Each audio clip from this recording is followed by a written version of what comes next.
I spent 18 years in the judiciary as a judge of the High Court, judge of the Court of Appeal, and eventually the Kenyans honored me to be the Chief Justice of this Republic. I served, and I want to thank the Kenyan people who stood with me in very, very difficult times, and I want to thank you most sincerely. I headed the judicial arm of government, and I think I served. The others are details that you may know. I have come to this space, political space, as I have said, because of an urgent need, an urgent national need.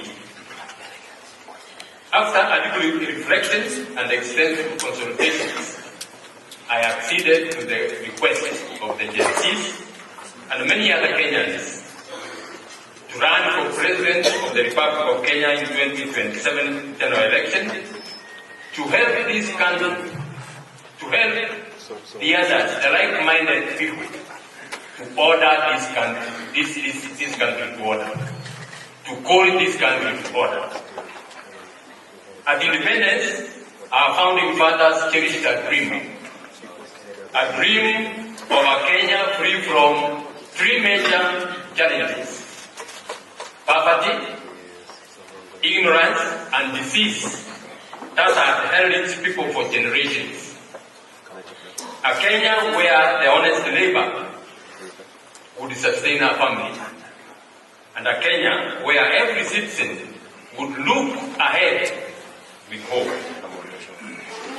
However, driven by greed, our leaders over the years betrayed that vision and turned our country into a feeding trap for themselves, their families, and their associates. As a result, 63 years after independence, we are still grappling with the same issues that we had at the beginning of our nation. Now, they are compounded. Those issues are compounded by mass unemployment of our youth, deepening inequality, and extreme poverty.